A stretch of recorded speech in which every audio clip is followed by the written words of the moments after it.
আবারও গাজায় ভয়াবহ বোমা বিস্ফোরণে ৩ জন ইসরায়েলি সেনা হতাহত।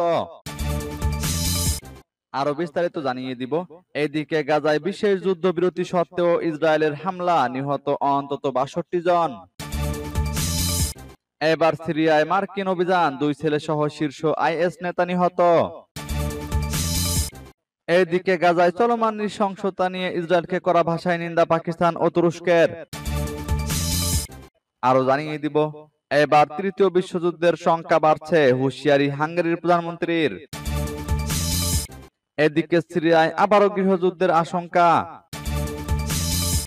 আবারও লেবাননে ইসরায়েলি হামলায় নিহত অন্তত 3 জন। এবং সর্বশেষে জানিয়ে দিব, এদিকে খামেনিকে প্রকাশ্যে হত্যার হুমকি ইসরায়েলের। শুনছিলেন সংবাদ শিরোনাম, এখন বিস্তারিত। তবে তার আগে অনুরোধ থাকবে, এই ভিডিওতে একটি লাইক দিন এবং কমেন্টস করে জানিয়ে দিন আপনি কোন জেলা থেকে বা কোথায় থেকে আমাদের সাথে যুক্ত রয়েছেন। এবং সংবাদের সর্বশেষ গুরুত্বপূর্ণ আপডেট পেতে চ্যানেলটি সাবস্ক্রাইব করে আমাদের সঙ্গেই থাকুন। এবার গাজায় ভয়াবহ বোমা বিস্ফোরণে 3 জন ইসরায়েলি সেনা হতাহত।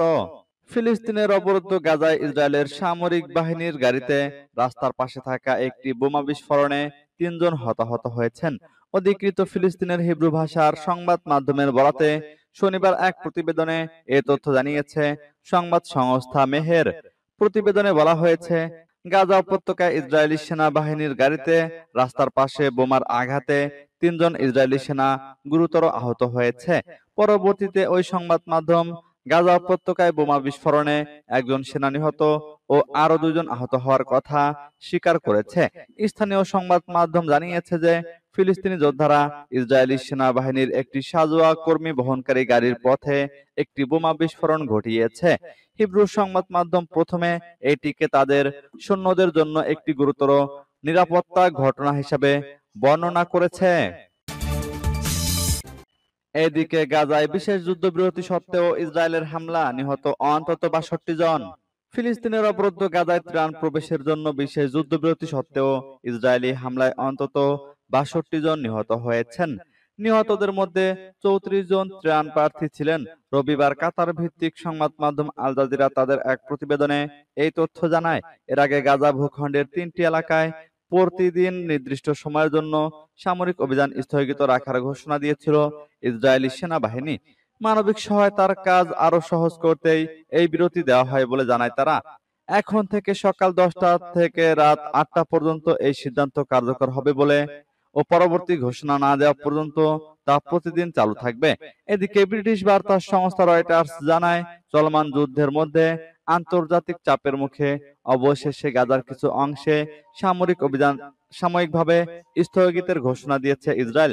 একই সঙ্গে নতুন ত্রাণ করিডোর চালুর কথাও জানিয়েছে তারা।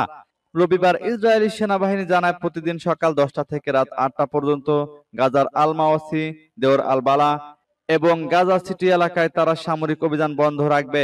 এই এলাকায় মার্চ মাস থেকে নতুন করে স্থল অভিযান শুরু হয়নি। সূত্র আল জাজিরার। এবার সিরিয়ায় মার্কিন অভিযান, 2 ছেলে সহ শীর্ষ আইএস নেতা নিহত। সিরিয়ায় মার্কিন সেনাবাহিনীর অভিযানে 2 ছেলে সহ জঙ্গি গোষ্ঠী আইএস এর শীর্ষ এক নেতা নিহত হয়েছেন। শুক্রবার এই অভিযান চালায় মার্কিন বাহিনী। মার্কিন সেন্ট্রাল কমান্ডো এক বিবৃতিতে এ তথ্য জানিয়েছে। সেন্টকম জানিয়েছে, নিহত শীর্ষ নেতার নাম দিয়া জওবা মুসলি আল হারদানি। তার 2 প্রাপ্তবয়স্ক ছেলে আব্দুল্লাহ দিয়া আল হারদানি এবং আবদ আল রহমান দিয়া জাওবা আল হারদানিও অভিযানে নিহত হয়। তারা সবাই মার্কিন ও জোট বাহিনী এবং নতুন সিরীয় সরকারের জন্য হুমকি ছিল বলে সেন্টকমের বিবৃতিতে বলা হয়েছে। অভিযানের সময় ঘটনাস্থলে থাকা 3 জন শিশু ও 3 জন নারী অক্ষত ছিলেন। সাধারণ মার্কিন বাহিনী গত কয়েক বছর ধরেই আইএস বিরোধী অভিযান চালিয়ে আসছে, তবে মূলত তার সহযোগী বাহিনীর মাধ্যমে এবং অধিকাংশ ক্ষেত্রেই বিমান হামলার মাধ্যমে। সরাসরি স্থল অভিযানের ঘটনা তুলনামূলকভাবে কম। CENTCOM commander general Erik Kurilla বলেন, আমরা বিশ্বজুড়ে যেখানে আইএস সন্ত্রাসীরা অবস্থান করে সেখানেই তাদের খুঁজে বের করে ধ্বংস করব। আইএস সন্ত্রাসীরা এখন আর নিরাপদ নয়, না ঘুমানোর জায়গায়, না তাদের কার্যক্রম পরিচালনার জায়গায়, না তাদের লুকিয়ে থাকার জায়গায়। সূত্র সিএনএন ও আল জাজিরার। এদিকে গাজায় চলমান নৃশংসতা নিয়ে ইসরায়েলকে কড়া ভাষায় নিন্দা পাকিস্তান ও তুরস্কের। গাজায় চলমান নৃশংসতা নিয়ে ইসরায়েলকে কড়া ভাষায় নিন্দা পাকিস্তান ও তুরস্কের। গাজায় ইসরায়েলের চলমান নৃশংসতা ও মানবিক বিপর্যয় নিয়ে তীব্র উদ্বেগ জানিয়েছেন পাকিস্তান ও তুরস্কের শীর্ষ কূটনীতিকরা। সোমবার এক প্রতিবেদনে এ খবর দিয়েছে জিও নিউজ। রোববার এক টেলিফোন আলাপে পাকিস্তানের উপপ্রধানমন্ত্রী ও পররাষ্ট্রমন্ত্রী সিনেটর মোহাম্মদ ইসহাকদার তুরস্কের পররাষ্ট্রমন্ত্রী হাকান ফিদানের সঙ্গে বিস্তারিত আলোচনা করেন। দুই নেতা গাজায় ইসরায়েলি বাহিনীর অব্যাহত আগ্রাসন, ব্যাপক দুর্ভিক্ষ, জবরদস্তিমূলক বাস্তুচ্যুতি এবং নিরীহ মানুষের প্রাণহানির ঘটনায় গভীর উদ্বেগ প্রকাশ করেন। তারা এসব ঘটনাকে মানবতার বিরুদ্ধে অপরাধ হিসেবে বর্ণনা করে এর নিন্দা জানান। তারা বলেন, অবিলম্বে যুদ্ধবিরতি কার্যকর করতে হবে এবং গাজায় বাধাহীন মানবিক সহায়তা নিশ্চিত করতে হবে। একই সঙ্গে তারা একটি ন্যায়সঙ্গত, স্থায়ী ও ব্যাপক শান্তি প্রতিষ্ঠার লক্ষ্যে আন্তর্জাতিক সম্প্রদায়ের ঐক্যবদ্ধ প্রচেষ্টার উপর গুরুত্ব আরোপ করেন। এবার তৃতীয় বিশ্বযুদ্ধের শঙ্কা বাড়ছে, হুঁশিয়ারি হাঙ্গেরির প্রধানমন্ত্রীর। হাঙ্গেরির প্রধানমন্ত্রী ভিক্টর অরবান বলেছেন, বিশ্বজুড়ে ক্রমবর্ধমান উত্তেজনার কারণে একটি বৈশ্বিক সংঘাতের সম্ভাবনা বেড়েই চলেছে, যা শেষ পর্যন্ত তৃতীয় বিশ্বযুদ্ধে গড়াতে পারে। শনিবার এক প্রতিবেদনে এ খবর দিয়েছে রুশ বার্তা সংস্থা তাস নিউজ। রোমানিয়ার বাইল তুসনাদ শহরে এক অনুষ্ঠানে বক্তব্য রাখতে গিয়ে তিনি বলেন, বর্তমানে আন্তর্জাতিক অঙ্গনে একাধিক সংকট একসঙ্গে গভীর হচ্ছে। তার মতে, বিশ্বজুড়ে সংঘাতের সংখ্যা বৃদ্ধি, অস্ত্র প্রতিযোগিতার তীব্রতা, অর্থনৈতিক নিষেধাজ্ঞা ও বাণিজ্য বাধার প্রসার, সামরিক জোটগুলোর বিভাজন এবং দরিদ্র অঞ্চল থেকে ধনী অঞ্চলে অভিবাসনের হার বৃদ্ধি এসবই বৈশ্বিক অস্থিতিশীলতা বাড়িয়ে তুলেছে। অরবান বলেন, সম্প্রতি অনুষ্ঠিত ন্যাটো শীর্ষ সম্মেলনের পর অনেকেই আশঙ্কা করছেন ন্যাটো ও রাশিয়ার মধ্যে যে কোনো সামরিক সংঘর্ষ সরাসরি তৃতীয় বিশ্বযুদ্ধের সূচনা ঘটাতে পারে। তিনি জানান, যদিও ডোনাল্ড ট্রাম্প যুক্তরাষ্ট্রের প্রেসিডেন্ট হিসেবে পুনর্নির্বাচিত হলে বৈশ্বিক সংঘাতের ঝুঁকি কিছুটা কমতে পারে, তবে হুমকি একেবারে মুছে যাবে না।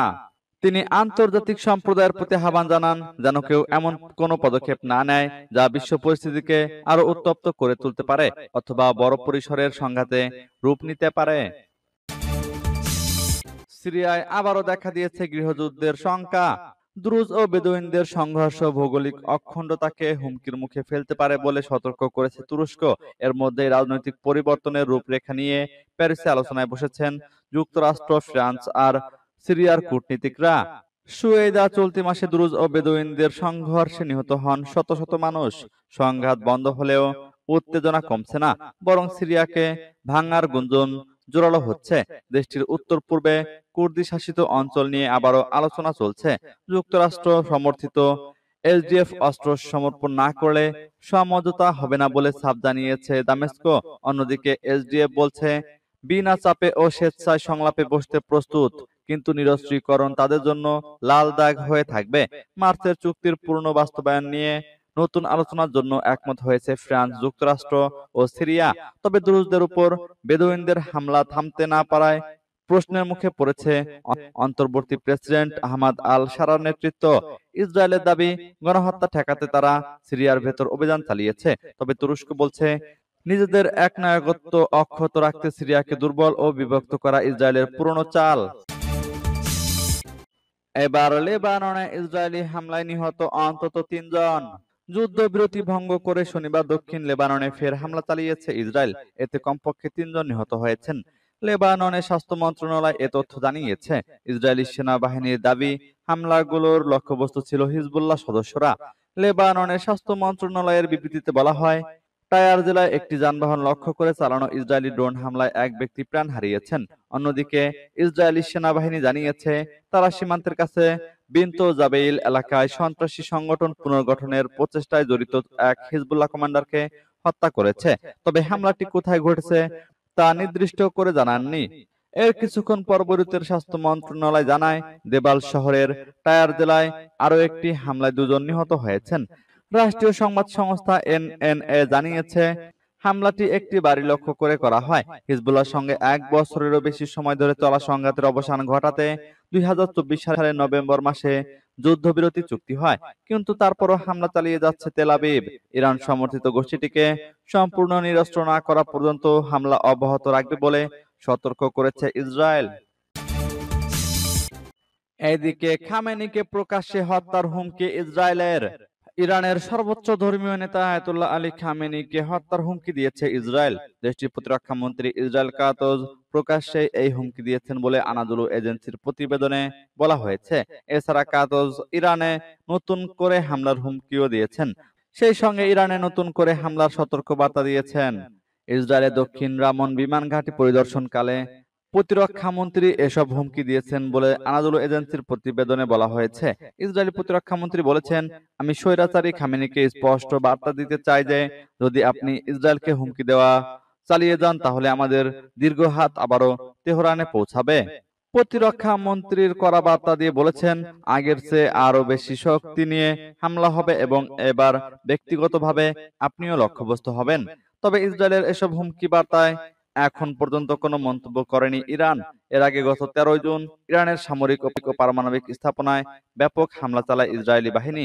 এতে দুই দেশের মধ্যে সংঘাত টানা 12 দিন ধরে চলে। সংঘাতে ইরানের শীর্ষ সামরিক কর্মকর্তা, কমান্ডার, পরমাণু বিজ্ঞানী সহ 7 শতাধিক নিহত হয়েছেন। এছাড়া এই সময় ইরানের প্রধান 3টি পারমাণবিক স্থাপনায় হামলা চালায় যুক্তরাষ্ট্র।